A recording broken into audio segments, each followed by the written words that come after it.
Hey guys, welcome to my YouTube channel. In this video, I will be talking about wraps. What are wraps? And I'm making this video specifically for my Canadian friends. There are a lot of people here who don't understand what wraps are. It's something very common in the States, so I just wanted to break it down very briefly, very quickly. So essentially, wraps are when you take one note and then you package it with another note and then you give it to someone else. So let me break it down and explain how exactly this is done, right? Taking a note, packaging it with another note, and then giving it to someone. So in America, you can buy a house, right? Let's say you buy a house for like $200,000, right? And you're seller financing it. What does that mean? That means there is no mortgage with the bank. Instead, the seller is the mortgage. The seller is not giving you $200,000 to buy the property, but you don't have $200,000 to buy the property. Therefore, you are financing the house from the seller. That is one note right there. Another way to explain this is, for example, let's say you have a car, right? It's 10 grand. I don't have money to buy the car from you. So I say, hey, let me give you $1,000 a month for 10 months. And you say, okay, there you go. You just created a note between the both of us. So that is one note, and you can do that in real estate too. Purchase a property on seller financing. Great. Let's say I get that property, and hypothetically speaking, let's just say it's 0% interest, right? I'm getting the property for $200,000. I'm making the mortgage payments on it to the seller. Now there's one note right there. Now I can take that property and then I can sell the property. Now, when I sell the property, let's say I'm selling it and on the market, I'm listing it for like 8% interest, right? Who am I selling it to? Like people who want to put down 5%, maybe 10%, whatever, right? There could be a lot of reasons for why someone wants to, buy from me. So then I sell the property, but then I'm selling it at 5 or 6% interest. Let's just say 5% interest. Okay, so they're paying interest and principal, right? When they purchase the property from me, and they're buying it from me for $200,000. So now what did I just do? I purchased the property at 0% interest, and then I sold that property at 5% interest. I'm the middleman. This is like an arbitrage. I'm basically a bank in the middle, because on the back end, I have a mortgage to pay. And let's just say the mortgage is $1,000 a month, right? For that $200,000 property. And on the front end, I took the note, I put another note around it, right? And then I gave it to someone. So now that end buyer who bought the property for me is paying maybe $1,500 a month. So if I owe $1,000 to the original seller, then I'm making a difference of $500 a month. This is called a wrap, right? When you purchase a property, you turn around and you sell it, right? That's it. And then you make the spread between the interest rates. That's where you make the money. It's the monthly cash flow. Now, what specifically do I do in the US? Now, you can't just go around buying, seller financing houses at 0% interest, right? Now, in 2020, 2021, 2022, or 2021 and 2020, we know that the interest rates were very, very low.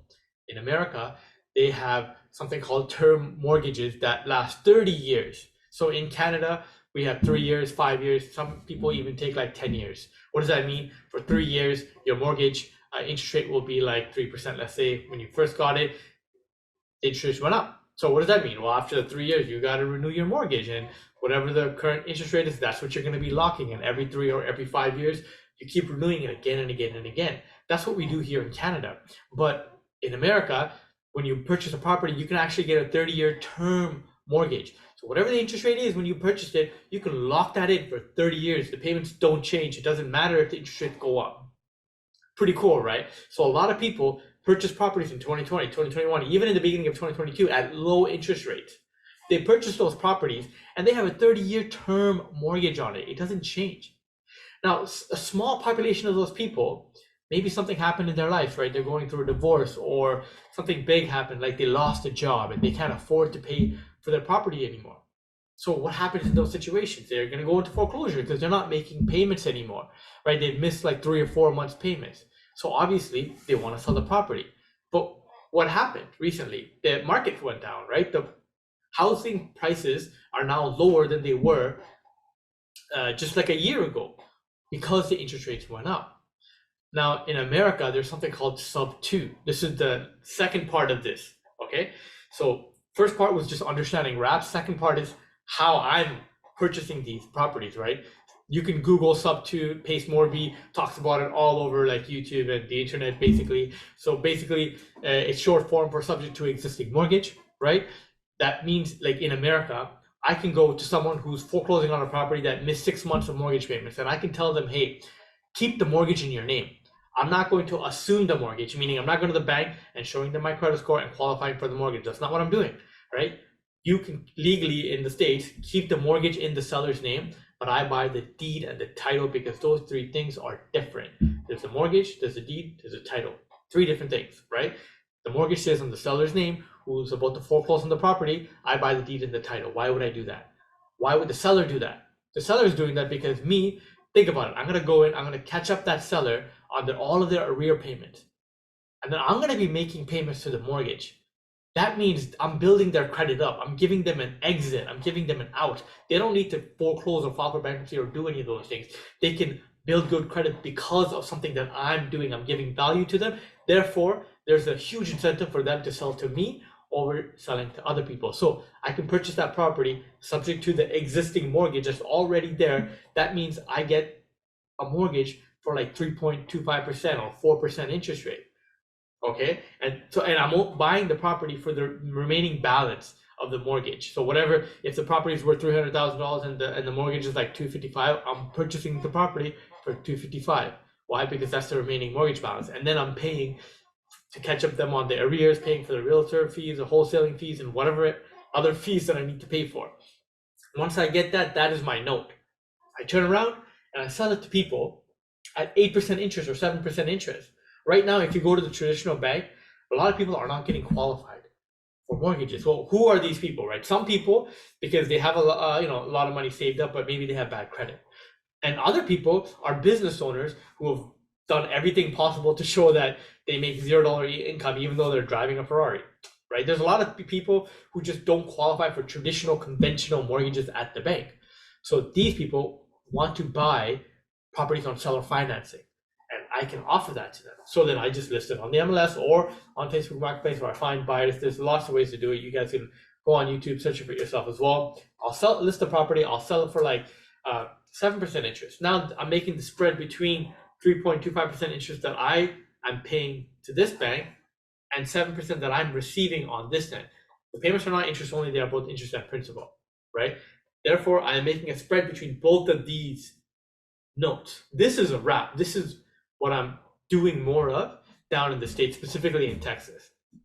Now, there's a lot of other things, right? This is just a very, very brief video to explain what a wrap is, why someone who's going under foreclosure would want to even sell to me and keep the mortgage on their name, because I'm building their credit, right? But once I get it, I can sell it and I can make the money between the two spreads of the notes.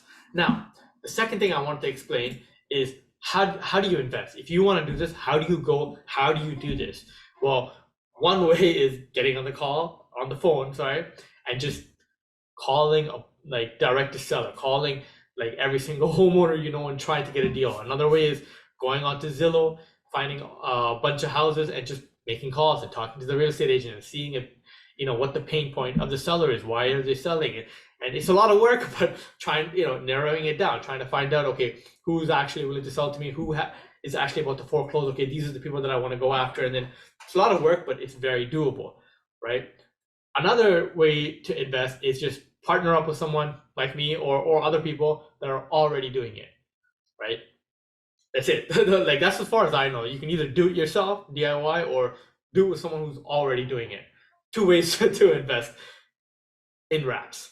Now, that being said, the third thing I want to talk about, and the last thing, is taxes. So a lot of people need to understand that when you're investing in the States, yes, there is a US and Canada tax treaty. There's a way to reduce the amount of overall taxes that you pay and still, report on both ends. But you have to be mindful of how you're doing it, and you want to talk to your lawyer or your accountant and get legally set up if you're doing it on your own.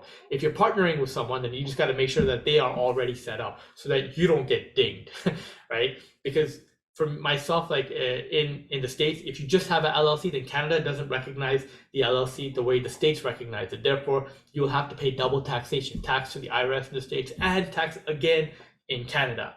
But if you're set up properly, then you only have to pay taxes to the IRS. And when you report that income to the CRA, they will say, oh, okay, you've already paid the taxes there. We have a tax treaty. We will credit that. Therefore, you don't owe money, which is really good. And based on your tax situation, it might be a little bit different, but there is a way to get legally set up. So you just want to talk to your lawyer, your accountant, and get legally set up. Myself, I have a GP LP structure that owns a bunch of LLCs that own all these properties and wraps. And what I do is everyone who invests is just a shareholder of that LP, the limited partnership. And because they're shareholders, they get a K1, I believe it is, like at the end of the year, meaning that's what they show to the CRA when they file their taxes. Therefore, I just show that they already paid taxes in the States. But yeah, if you guys have any questions, just hit me up, let me know. I am willing to answer any questions you guys want. Hopefully this was very brief and easy to understand for you, right? Again, just want to sum up. I explained what a wrap is, right? Basically taking a note and then taking another note, wrapping it up, packaging it, and giving it to someone. You make money between the two interest rates, the spread between the two interest rates. Why I love this is the big saying. You guys remember when everyone kept saying, don't fight the Fed? Well, this is a way not to fight the Fed during a rising interest rate market. Pretty awesome, pretty cool. And the best part of this is that it gives you a better return than private lending.